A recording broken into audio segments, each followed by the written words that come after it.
As the mystery continues regarding the Incredible Hulk's shocking new status quo, and upon reaching an alternate Earth with a non-gamma radiated Bruce Banner, the Earth's president, Thunderbolt Ross, readies his army of gamma-powered monsters in an attempt to take out Starship Hulk.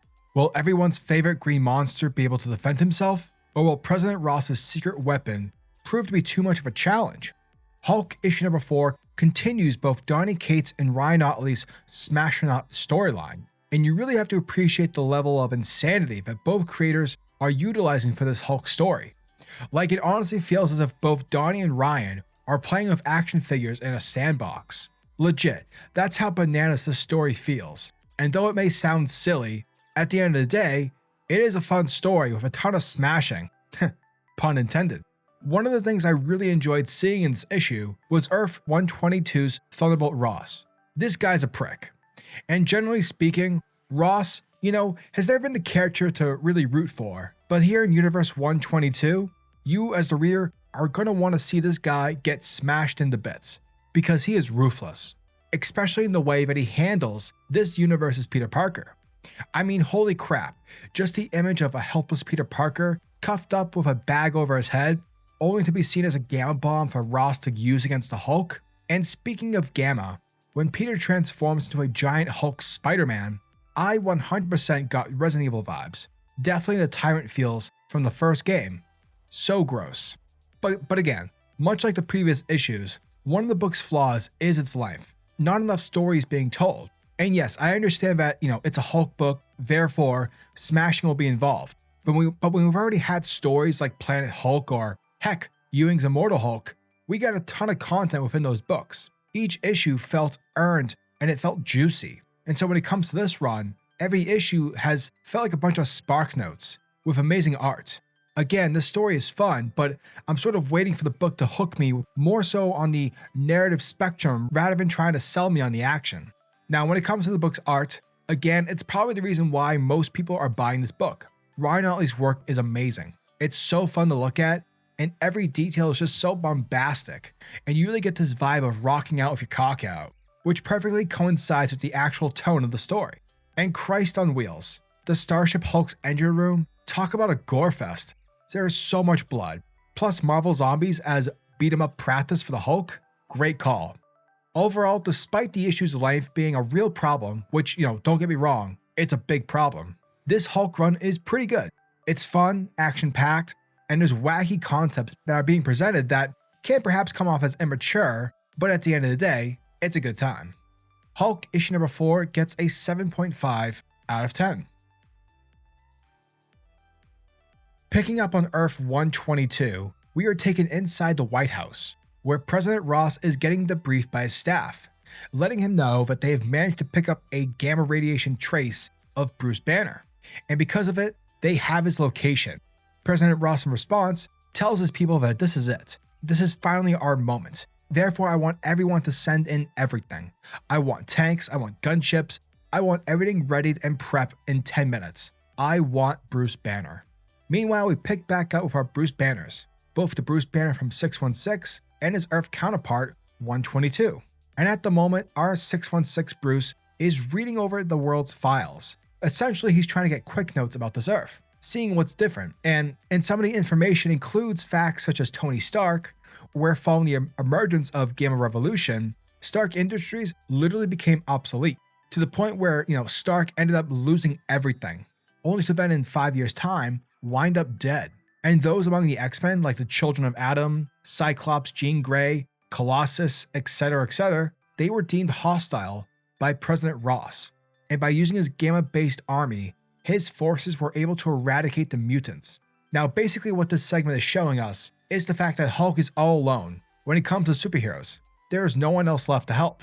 And some of the heroes like Moon Knight and Blade, they don't even exist on this world. Yet, given the fact that there's really no one else left to help, Hulk's like, okay, well, I guess I'll do this on my own. Just roll the punches, like I always do. And it's with that where 122 Banner security starts to detect Ross and his army of gamma-based weapons who are all outside the lab between the canyons, to which we see Hulk looking out as if he's Saruman the White and is giving a speech to the Uruk-hai. Like, and oh my god, Lord of the Rings, you gotta love it. Great scene. R.I.P. Christopher Lee. Great performance.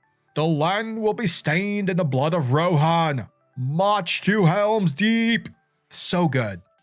Anyways, now 122 Bruce tries to warn Hulk, telling him that, if you go out there by yourself without a plan, you're going to die horribly.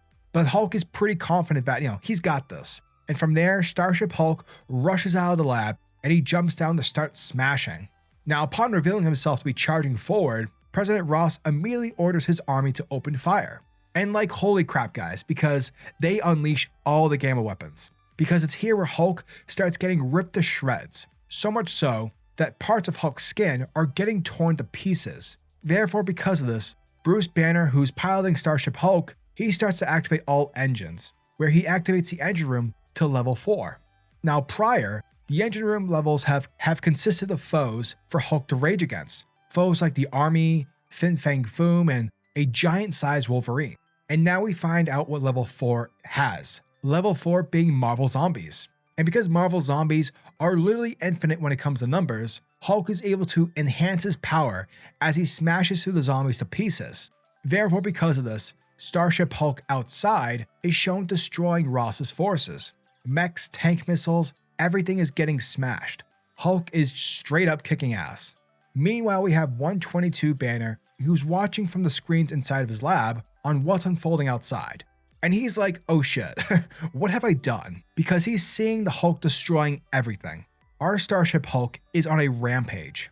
Suddenly, Banner gets a phone call from Ross, and he warns Bruce to handle his monster or else he'll unleash his star pupil from the back of his plane. And immediately Bruce tries desperately to beg Ross to convince him from unleashing a student.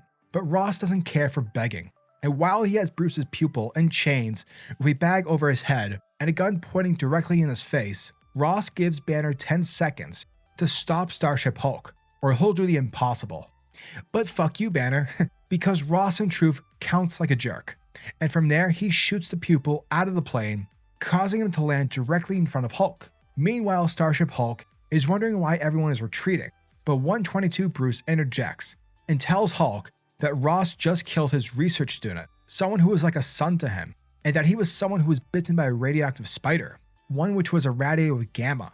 And it's with that we see this world's Peter Parker rise up from the ground, transformed into Spider-Man, though with Spider-Man filled with gamma radiation, and quite possibly every fucking virus from the Resident Evil franchise. Basically, folks, here comes the Spider-Man. And that, folks, was the end of Hulk, issue number 4. And thank you guys for checking out my video, as it truly means the world to me. And as always, I'm your majestic sayer of words, SuperCliff, and if you guys are new to the channel, then do me a solid by smashing that like and subscribe button, and also hit that notification bell so that you'll never miss out on an upload, and so that you'll always be kept up to date with your favorite top tier comics happening in the comic book world. Now tell me, what are your thoughts and opinions on this issue? Are you guys excited for issue number 5? Let me know down in the comment section below. And until the next video, peace.